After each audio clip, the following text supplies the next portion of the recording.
ከጨለማ በኋላ ብርሃን እንዳለ ሁሉ ከውድቀት በኋላ ስኬቶች እንዳሉ ምን ያህሎቻችሁ ታውቃላችሁ? ዮሐንስ ሰለሞን ይባላል። የኢቫንስ 9ኛ ክፍል ተማሪ ነው።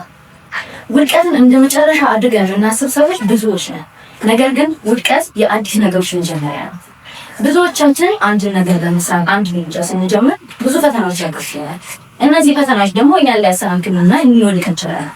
ነገር ግን መነሳትን መልመድ ይቻላል። ብዙ ውድቀቶች ባጋጠሙን ቁጥር ብዙ ትምህርቶችን እየወሰድን እንመጣለን። ውድቀታችን በህይወታችን 3 ዋና ነገሮችን እንድንለማመድ ያደርገናል። የመጀመሪያው ነገር ለነገ ትልቅ ህልም ማለም እንድንጀምር ይረዳል። ዛሬ ለአንድ ውድቀት ቢያጋጥመኝ ለዛ ውድቀት መፍትሄ ፈልጌ መነሳት አለብኝ። ምክንያቱም በዛ ውድቀት በዛ ፈተና ተመልሼ ላልወድቅ መፍትሄዎችን አግኝቼ አዲስ እርምጃ እንዲጀምር ይረዳኛል ማለት ነው። ስለዚህ አንድ ነገር አሳካለሁ ስል አልጋ ባልጋ የሆነ ስኬት አይኖረኝም። ምክንያቱም በመሀል ላይ ማለት ነው ፈተናዎች አሉ። እንደምፈልጋችሁ ነገሮች ስኬቶች የተለያዩ ናቸው።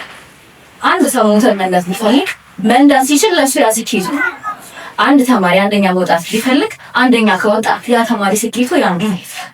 ህይወቱም ደግሞ ሌላ ስኬት ይችላል። የትናንትና ማንነታችንን አሸነፈን ዛሬ ላይ መቆም ሌላ ስኬት ነው ይችላል ማለት ነው። ስለዚህ የትናንትና ውድቀታችን ዛሬ ላይ ትምህርት ሊሰጠን ይችላል። ይሄ ውድቀታችን ደግሞ ለኛ ትምህርት ሰጥቶ የነገ ህልማችንን እቅዳችንን አሻሽለን ከትናንትና የበለጠ ተነሳሽነት ኖሮን እንድንሰራ ያደርገናል ማለት ነው። ሁለተኛው ነገር ምንድነው? ውድቀታችን የወደፊት ህይወታችንን ይቀርጻል። አንድ ሰው ብዙ ውድቀትና ፈተና ባጋጠመው ቁጥር የአእምሮ አስተሳሰቡ ልቀቱ እያደገ ይመጣል።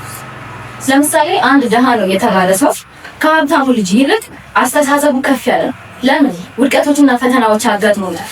ብዙ በምግብ ማጣት፣ በውሃ ማጣት፣ በገንዘብ ማጣት፣ ጫማ፣ ልብስ በብዙ ነገሮች ተፈትኖ ስላለፈ ዛሬ ላይ ይሄ ስኬት ላይ ቢደርስ በብዙ ጥረቶች ስኬት ላይ ቢደርስ እያንዳንዱ ነገር ትርጉሙ ምን እንደሆነ ይገባዋል ማለት ነው።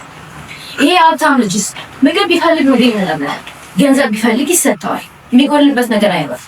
ስለዚህ በምንም አይነት ፈተናዎች ተፈትኖ ስላላለፈ ውድቀቶችን ስለማያውቅ የእያንዳንዱ ነገር ትርጉም አይገባውም ማለት ነው።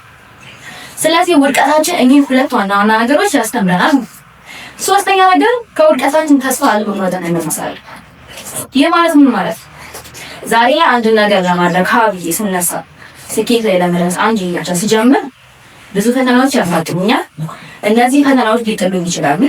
ስለዚህ ከነዚህ ፈተናዎች ለመነሳት ስፈልግ እችላለሁ የሚል ስሜት ማደር አለበት በውስጤ። እችላለሁ ካልኩኝ ፍላጎትና ተነሳሽነት ይኖረኛል ማለት ነው። ከዛ ስኬት ሊያደርሱኝ የሚችሉ ነገሮች ይኖራሉ። ምንም ያህል ውድቀትና ፈተና ቢያጋጥመኝ ከነዛ ውድቀቶችን ከምሬ ስኬት ለመድረስ ፍጥነት ይኖረኛል ማለት ነው። ለምን? ተነሳሽነት ይኖረኛል ማለት ነው። ስለዚህ አይኖራችንን እችላለሁ ብለን ማስመን ነገር የማይቻል የመሰለን ነገር ሊሆን ይችላል። ዛሬ አውሮፕላን በሰማይ ላይ በሩ ለመሄድ ትናንትና ሀሳብ ነበረ። ያ ሀሳብ የማይመስል ሀሳብ ሊሆን ይችላል። ነገር ግን እችላለሁ፣ አደርገዋለሁ፣ አሳካዋለሁ ብለን ከጀመረን ምን አሳካዋለን? አንዲት ሴት ልጅ መኪና መንዳት ፈልገች ነው። ይሄን ለመንዳትና ለማሳካት ከፈለገች አይምሮዋን እችላለሁ ብላ ማሳመን አለባት። ስለስኬት አንድ እርምጃ ለመራመድ እችላለሁ ካልን እርምጃችንን ጀምረናል ማለት።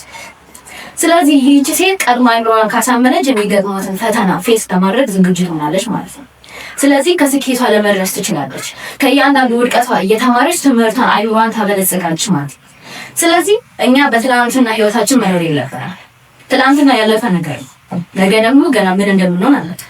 ከአንድ ደቂቃ በኋላ ደግሞ የመኖር ዋስትናችንን አናውቅም። ስለዚህ ከአሁን ሰዓት ጀምረን ማድረግ የምንፈልገው ነገር ማለምና ማቀድ እንችላለን ማለት ነው።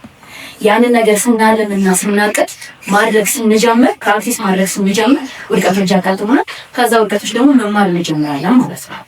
ስለዚህ በውድቀቶቻችን መሸነፍ የለብንም። ከዚህ ሰዓት ጀምሮ ማድረግ የምንፈልጋቸው ነገሮች በዓላማ በእቅድ እናስቀምጣቸው። እችላለሁ የሚል ወረቀት በክፍላችን ለጥፈን ሁሌ ጠዋት ስንነሳ እሱን በማየት አይምሮአችንን ማነቃቃት መጀመር ይችላል። ስለዚህ ከነዚህ ነገሮች ተነስተን ፈተናዎችን ፌስ እያደረገ ለችግሮቻችን መፍትሄ እየፈጠርን ራሳችንን ስኬት ላይ ማድረስ እንችላለን። የትናንትና ህይወታችንን ማሸነፍ ነው ያለብን። ከሰው ጋር ራሳችንን እያነጻጸርን ስኬታችንን ከሰው ጋር ማወዳደር ሳይሆን ትናንትና የነበረኝ ማንነት ምን ነበር፣ ዛሬ ከዛ ማንነት ተሽያለሁ፣ የት ደርሻለሁ ብለን ራሳችንን ማወቅ አለብን ማለት ነው። ስለዚህ እውነተኛ ስኬት ማለት ይሄ። አመሰግናለሁ።